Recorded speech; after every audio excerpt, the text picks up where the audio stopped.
Good morning student. आप online classes देख रहे होंगे, आपको समझ में आया होगा। हमने पहले एसएसटी में 2 लेसन कंप्लीट कर लिए हैं। आज हम सामाजिक विज्ञान में भाग 3, जिसमें लेसन फर्स्ट विविधता की समझ, इसका अध्ययन करेंगे। आप सभी को वो दोनों जो लेसन है वो अच्छी तरह से समझ में आ गए होंगे बच्चों। ठीक है, आज हम लेसन फर्स्ट विविधता की समझ। विविधता किसको कहते हैं? खान पान, पहनावा, धर्म आदि में क्या होती है? भिन्नता। क्या होती है? भिन्नता। खान पान अलग होगा और क्या वेशभूषा अलग होगी, धर्म अलग होगा, पहनावा, इन सभी में जो विभिन्नता होती है उसको क्या कहते हैं? विविधता। क्या कहते हैं? विविधता। अपनी कक्षा में चारों तरफ नजर दौड़ाओ।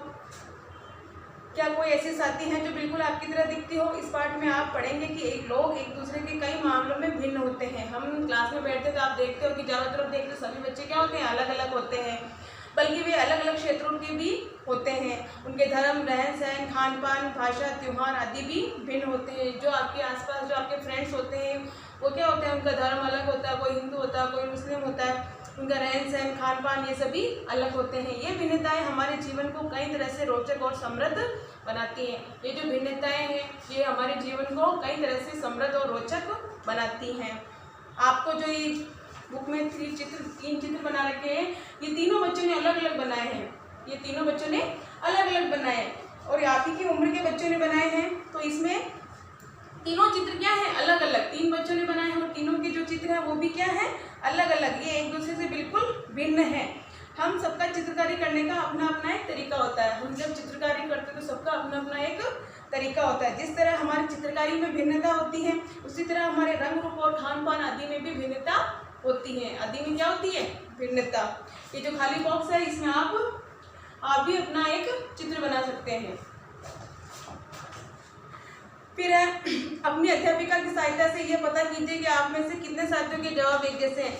ये जो सारणी है, ये सारणी पढ़नी है कि बाहर जाते समय आप कौन से कपड़े पहनते हैं, मैं घर पर किससे बात करती हूँ, मेरा पसंदीदा खेल कौन सा है और मुझे कौन सी किताबें पढ़ना पसंद है। तो ये चारों क्वेश्चन जब आप फिल करेंगे तो सभी बच्चों के जवाब एक जैसे नहीं होंगे। सभी के जवाब कैसे होंगे? अलग अलग होंगे। अलग अलग होंगे। हाँ, कुछ जवाब एक जैसे हो सकते हैं, लेकिन चारों ही जो जवाब है वो एक जैसे नहीं होंगे। अब है दोस्ती करना। क्या ऐसे इंसान से दोस्ती करना आपके लिए आसान होगा जो आपसे बहुत भिन्न है? नीचे दी गई कहानी पढ़े। आप नीचे एक कहानी लिखी हुई है दोस्ती के बारे में। आज हम वो कहानी पढ़ेंगे। मैंने इसे एक मजाक की तरह लिया। मजाक जो कि फटे पुराने कपड़े पहने उस छोटे से लड़के के लिए था जो जनपद के भीड़ भाड़ वाले चौराहे की लाल बत्ती पर अखबार बेचता था। एक लड़का था जो भीड़ भाड़ वाले क्षेत्र में अखबार बेचता था। मैं जब वहाँ से साइकिल से गुजरता तो वह अंग्रेजी का अखबार हाथ में लहराते हुए मेरे पीछे भागता और उस दिन की सुर्खियों को हिंदी अंग्रेजी में मिले जुले शब्दों से मैं चिल्लाकर सुनाता रहता। इस बार मैं पटरी के सहारे रुका और मैंने उससे हिंदी का अखबार मांगा। मैंने उससे कौन सा अखबार मांगा? हिंदी का। उसका मुंह खुला का खुला रह गया। एक आदमी है जो साइकिल से गुजर रहा है और एक बच्चा अखबार बेच रहा है। तो वो अखबार को हिलाते डुलाते बेच रहा है और वह चिल्ला चिल्ला कर सुना रहा है। हिंदी और इंग्लिश के मिले जुले शब्दों को चिल्ला चिल्ला कर बोल रहा है और उस आदमी ने उससे हिंदी का अखबार मांगा तो उसका मुंह खुला का खुला रह गया, क्योंकि उसने हिंदी में बात की थी और उसने पूछा, मतलब आपको हिंदी आती है? बिल्कुल। मैंने अखबार के पैसे देते हुए कहा, क्यों, तुमने क्या सोचा? उसने कहा, आपको हिंदी आती है? तो उसने कहा, हाँ बिल्कुल आती है। तुमने क्या सोचा? वह रुका, पर आप लगते तो बड़े अंग्रेज हो। आप लगते कैसे हो? अंग्रेज जैसे। वह बोला, मतलब कि आप हिंदी पढ़ भी सकते हो, इसका मतलब आपको हिंदी भी आती है? हाँ बिल्कुल पढ़ सकता हूँ। इस बार मैं थोड़ा अधीर हुआ। इस बार थोड़ा कैसे हुआ? अधीर हुआ। मैं हिंदी बोल सकता हूँ और पढ़ भी सकता हूँ और लिख भी सकता हूँ। मैंने स्कूल में दूसरे सब्जेक्ट विषय के साथ हिंदी पढ़ी थी। उन्होंने स्कूल में दूसरे सब्जेक्ट के साथ क्या पढ़ी थी? हिंदी, इसलिए उनको हिंदी भी आती है। सब्जेक्ट, उसने पूछा, अब जो कभी स्कूल ही नहीं गया उसे सब्जेक्ट के बारे में कैसे पता रहेगा? और तभी लाल बत्ती हरी हो गई, पीछे गाड़ियों के हॉर्न बजना शुरू हो गए। तभी क्या हो गया? लाल बत्ती हरी हो गई और पीछे गाड़ियों के हॉर्न बजना शुरू हो गए और मैंने अपने आप को ट्रैफिक के साथ आगे बढ़ना शुरू कर दिया। वो आगे बढ़ता गया। अगले दिन मैं फिर वहाँ पर गया और वह मुस्कुरा रहा था। मेरी तरफ हिंदी का अखबार पढ़ाते हुए उसने कहा, भैया आपका अखबार, अब बताइए ये सब्जेक्ट क्या चीज़ है। अब उस लड़के ने फिर अगले दिन गया और पूछा, भैया ये लीजिए आपका अखबार और बताइए सब्जेक्ट क्या है। तो अंग्रेजी का यह शब्द उसकी ज़बान पर अजीब सा लग रहा था। ऐसा लगा मानो अंग्रेजी में सब्जेक्ट शब्द का जो दूसरा अर्थ है प्रजा, वह उस अर्थ में उसका प्रयोग कर रहा है। ओह, ये कुछ पढ़ाई लिखाई से संबंधित है, मैंने कहा। उसके बाद चूँकि दाल बत्ती हो गई तो मैंने पूछा, तुम कभी स्कूल गए हो? उसने पूछा, तुम कभी स्कूल गए हो? कभी नहीं, उसने जवाब दिया। उसने कहा, मैं कभी स्कूल नहीं गया। और फिर बात बढ़ाते उसने गर्व से कहा कि मैं जब इतना ऊंचा था तभी से मैंने काम करना शुरू कर दिया। उसने साइकिल की सीट पर हाथ रखकर कहा कि जब मैं इतना ऊंचा था तभी से मैंने काम करना शुरू कर दिया था। पहले मेरी माँ मेरे साथ आती थी, लेकिन अब मैं अकेले ही आता हूँ। अब अभी तुम्हारी माँ कहाँ है? मैंने पूछा, पर तब तक हरी बत्ती हो गई थी और मैं चल पड़ा। मैंने उसके पीछे कहीं से चिल्लाते हुए सुना, वह मेरठ में है और उसके साथ बाकी ट्रैफिक के शोरगुल में सब डूब गया, मतलब कुछ भी सुनाई नहीं दिया। मेरा नाम समीर है। अगले दिन कहाँ और बड़े शर्माते हुए मेरा नाम पूछा। अगले दिन उसने अपना नाम बताया कि मेरा नाम क्या है? शमीर। आपका नाम? यह तो बड़े आश्चर्य की बात है। मेरी साइकिल डगमगाई। उसने कहा मेरा नाम भी क्या है? समीर। दोनों का नाम समीर था। मेरा नाम भी समीर है। मैंने बताया क्या? उसकी आंखें एकदम से चमक उठी। एकदम से उसकी आंखें क्या हो गई? चमक उठी। हाँ, मैंने मुस्कुराते हुए कहा, तुम्हें पता है समीर का अर्थ क्या होता है? वायु, हवा, पवन और पवन पुत्र। कौन? जानते हो पवन पुत्र कौन है? उसने कहा, जानते हो कौन है? हनुमान जी। तो अब से आप समीर एक होंगे और मैं समीर दो। और उसने खूब खुश होते हुए कहा, हाँ ठीक है। मैंने जवाब दिया, अपना हाथ आगे बढ़ाया, हाथ मिलाओ, समीर दो। अब उसका नाम क्या पड़ गया? समीर दो। उसने एक छोटा सा हाथ मेरे हाथ में एक नन्ही सी चिड़िया की तरह समा गया। मैं साइकिल चलाकर आगे बढ़ चुका था, पर उसके हाथ की गर्माहट अब तक महसूस कर रहा था। अगले दिन उसके चेहरे पर उसकी चिरपरिचित मुस्कान नहीं थी। मेरठ में बड़ी गड़बड़ हो गई। उसने कहा, वहाँ दंगों में बहुत सारे लोग मारे गए। वहाँ मेरठ में बहुत सारे दंगों में लोग मारे गए। मैंने मुख्य अखबार को सुर्खियों की तरफ देखा। बड़े बड़े अक्षरों में लिखा था, सांप्रदायिक दंगे। लेकिन समीर, मैंने शुरू किया ही था। मैं मुस्लिम समीर हूँ। वह बोल पड़ा, और मेरे सभी लोग मेरठ में हैं। उसकी आंखें भर आई। जब मैंने उसके कंधे पर हाथ रखा तो उसने नज़र ऊपर नहीं उठाई। अगले दिन वह चौराहे पर नहीं था। उसके अगले दिन वह दिखा ही नहीं और न आगे कभी दिखा। अंग्रेजी का, हिंदी का कोई अखबार मुझे नहीं बता सकता कि मेरा समीर दो आखिर कहाँ गया। जहाँ समीर को एक को अंग्रेजी ज़्यादा अच्छी आती थी, वहीं दूसरे को हिंदी अच्छी आती थी। हालांकि दोनों की भाषाएं अलग अलग थी, फिर भी दोनों एक दूसरे से बात करते थे। उन्होंने इसके लिए ये प्रयास किया क्योंकि उनके लिए बात करना महत्वपूर्ण था। उनके लिए क्या करना था? बात करना महत्वपूर्ण था। समीर एक और समीर दो की धार्मिक सांस्कृतिक पृष्ठभूमियाँ भी अलग है। दोनों की धार्मिक और सांस्कृतिक जो पृष्ठभूमियाँ हैं वह भी क्या है? अलग अलग हैं। जहाँ समीर एक हिंदू है, वहीं समीर दो मुस्लिम है। खान पान, पहनावा, धर्म, भाषा आदि की ये भिन्नताएं विविधता के पहलू हैं। ये सभी भिन्नताएं किसके पहलू हैं? विविधताओं के। अपनी विविध धार्मिक और सांस्कृतिक पृष्ठभूमियों के अलावा समीर एक और समीर दो कई अन्य मामलों में एक दूसरे से बिल्कुल अलग अलग है। उदाहरण के लिए समीर एक ने स्कूल में पढ़ाई करी थी और समीर दो ने स्कूल कभी देखा ही नहीं था। वह कभी स्कूल गए नहीं था। वह क्या करता था? अखबार बेचता था। समीर दो को स्कूल जाने का मौका ही नहीं मिला। संभवतः अपने इलाके में ऐसे कई लोगों को देखा जो गरीब है, जिनकी भोजन और घर कपड़े की जरूरतें भी पूरी नहीं हो सकती। यह फर्क उस फर्क से अलग है जिसके बारे में हमने पढ़ा था। यह विविधता का रूप है, नहीं है। ये विविधता का रूप नहीं है, बल्कि ये गैर बराबरी का रूप है। बल्कि क्या है? ये गैर बराबरी का रूप। गैर बराबरी का मतलब होता है कि कुछ लोगों के पास न अवसर होता है और न ही जमीन या पैसे जैसे संसाधन। कुछ लोगों के पास न तो अवसर होता है और न ही जमीन, पैसे जैसे संसाधन जो दूसरों के पास होते हैं। इसलिए गरीबी और अमीरी विविधता का रूप नहीं है। यह लोगों के बीच मौजूदा असमानता यानी गैर बराबरी है। क्या है ये? गैर बराबरी। जातीय व्यवस्था असमानता का एक और उदाहरण है। इस व्यवस्था में समाज को अलग अलग समूहों में बांटा है। इस बंटवारे का आधार था कि लोग किस किस तरह का काम करते थे। जातीय व्यवस्था में क्या है? मतलब समाज को अलग अलग क्षेत्रों में बांट दिया कि जिस जाति का लोग होगा वह उसी जाति का काम करेगा। लोग जिस जाति में पैदा होते हैं उसे बदल नहीं सकते हैं। उसे क्या नहीं कर सकते हैं? बदल नहीं सकते हैं। उदाहरण के लिए अगर आप कुम्हार के घर में पैदा हुए तो आपकी जाति कुम्हार होगी। क्या होगी? कुम्हार। आप बस वही बन सकते हो। आप क्या बन सकते हो? केवल कुम्हार करने वाला काम ही कर सकते हो। कोई व्यक्ति जाति से जुड़ा अपना पेशा भी नहीं बदल सकता है। इसलिए उस ज्ञान के अलावा किसी अन्य ज्ञान को हासिल करना जरूरी नहीं समझा जाता है। इससे गैर बराबरी पैदा हुई। आप ठीक है। और विविधता हमारे जीवन को कैसे समृद्ध करती है?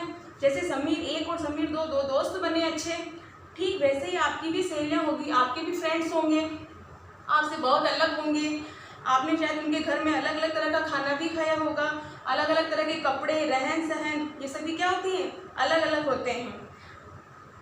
आपको शायद तरह तरह के जानवर, रानियों, साहसिक घटनाओं या भूतों की कहानियाँ पसंद होगी। पसंद सभी को होती है। संभव है कि आपको खुद कहानी बनाना भी पसंद होगा।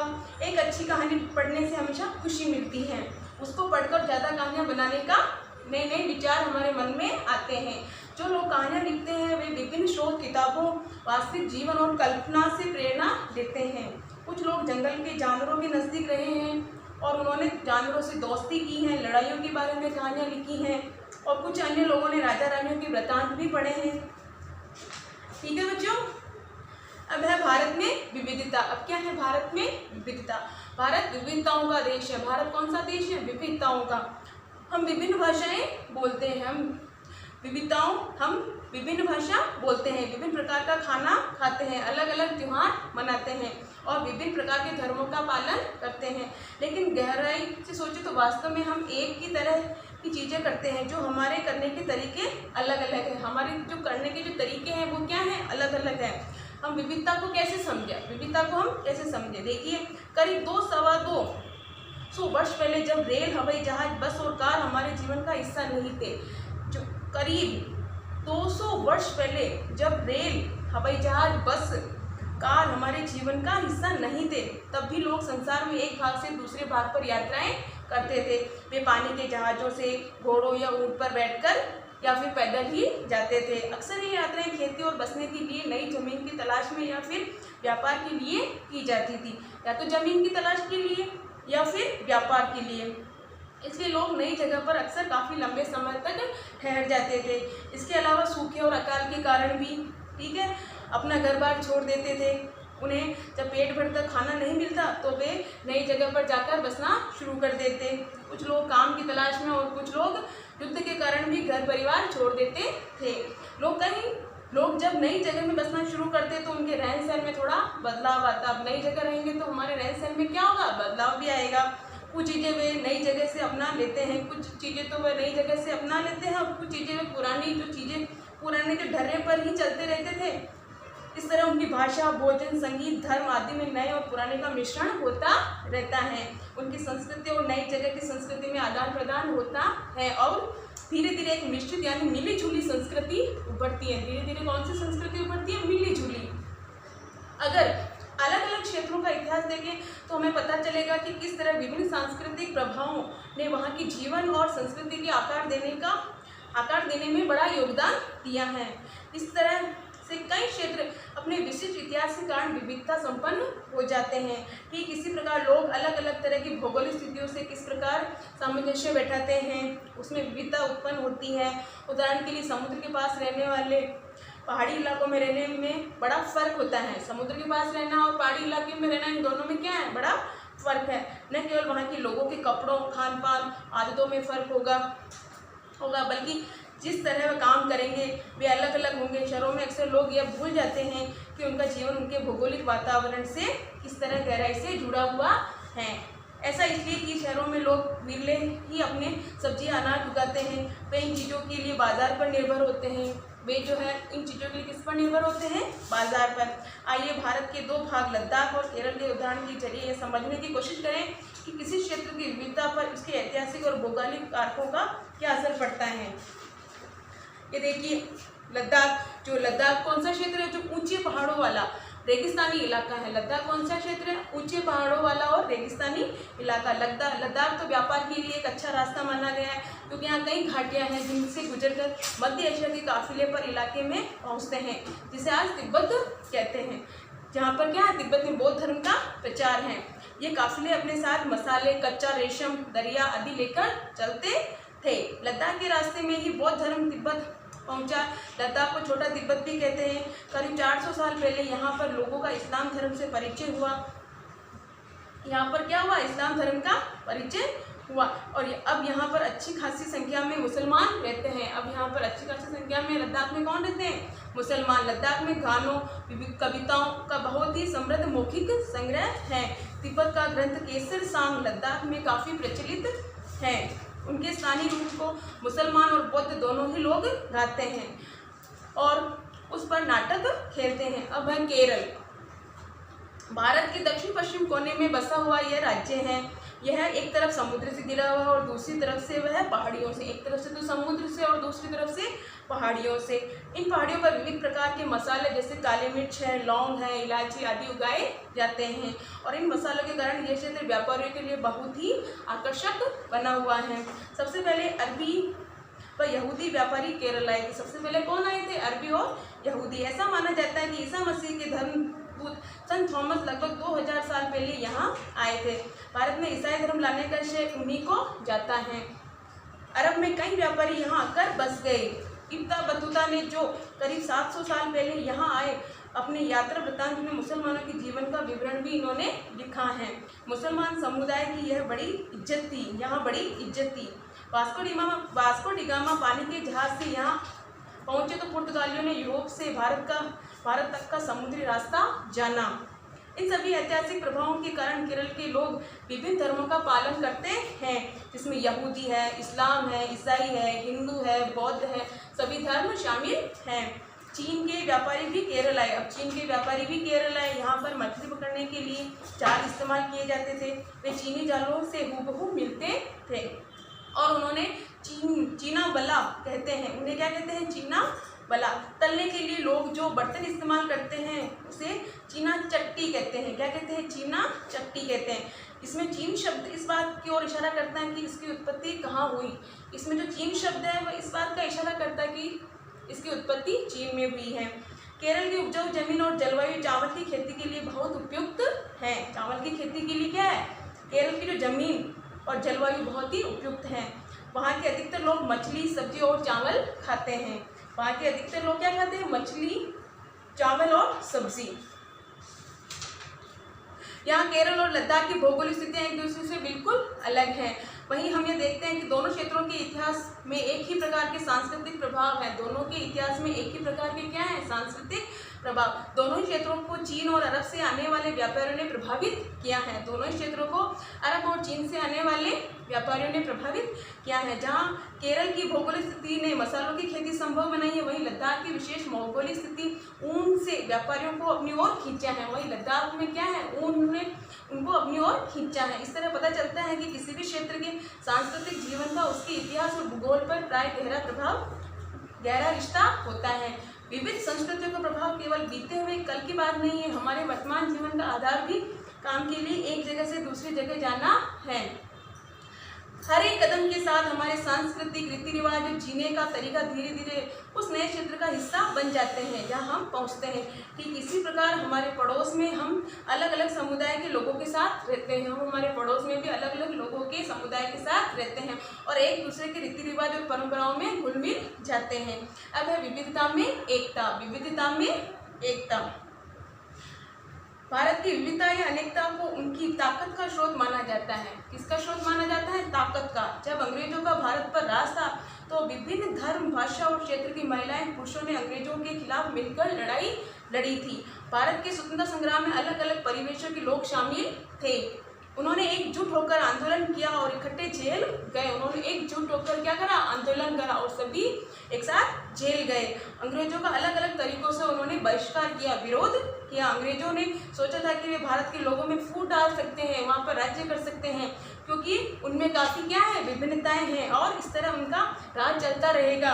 मगर लोगों ने दिखला दिया कि वे एक दूसरे के चाहे कितने भी भिन्न हो, अंग्रेजों के खिलाफ लड़ी जाने वाली लड़ाई में वे सब एक साथ हैं। यह गीत दिन खून के हमारे प्यारे न भूल जाना, खुशियों में अपनी हम पर आंसू बहा के जाना। सयाद ने हमारे चुन चुन के फूल तोड़े, वीरान इस चमन में कोई गुल खिला के जाना। दिन खून के हमारे प्यारे ना भूल जाना। यह गीत अमृतसर के में हुए जालियांवाला हत्याकांड के बाद गाया गया था। ये गीत कब गाया गया था? अमृतसर में जो वो जालियांवाला हत्याकांड हुआ था उसके बाद गाया गया था। इस हत्याकांड में एक ब्रिटिश जनरल कौन था? डायर। इसने उन शांतिप्रिय निहत्थे लोगों पर खुलेआम गोलियां चलवा दी जो बाग में इकट्ठे होकर सभा कर रहे थे। जो खुलेआम गोलियां चलवा दी, क्यों चलवा दी? क्योंकि वो सभा कर रहे थे। महिला, पुरुष, हिंदू, मुसलमान, सिख, जितने ही सारे लोग अंग्रेजों की पक्षपातपूर्ण नीति का विरोध करने के लिए जमा हुए थे। उनमें से बहुत सारे लोगों को जाने गए, उनमें से बहुत सारे लोग मारे गए, उसमें भी ज़्यादा, उससे भी अधिक मतलब बहुत सारे लोग घायल भी हो गए। यह गीत उन शहीदों की याद में गाया जाता है। स्वतंत्रता संग्राम के दौरान उभरे गीत और चिन्ह विविधता के प्रति हमारा विश्वास बनाए रखते हैं। क्या भारतीय स्वतंत्रता संग्राम के दौरान ही भारत के झंडे की परिकल्पना की गई थी और इस झंडे को सारे भारत में लोगों ने अंग्रेजों के खिलाफ इस्तेमाल किया था। जवाहरलाल नेहरू ने अपनी किताब भारत की खोज में लिखा था कि भारतीय एकता कोई बाहर से थोपी हुई चीज नहीं है। जवाहरलाल नेहरू ने अपनी किताब में लिखा था कि भारतीय एकता कोई बाहरी और से थोपी गई कोई चीज नहीं है, बल्कि यह बहुत ही गहरी है जिसके अंदर अलग अलग तरह के विश्वास और प्रथाओं को स्वीकार करने की भावना है। इसमें विविधता को पहचाना और प्रोत्साहित किया जाता है। यह नेहरू जी ही थे जिन्होंने भारत की विविधताओं का वर्णन करते हुए अनेकता में एकता का विचार हमें दिया है। अच्छा बच्चों, आपको ये लेसन अच्छी तरह समझ में आ गया होगा। आई होप आप इसको अच्छी तरह से पढ़ना, समझना। Thank you.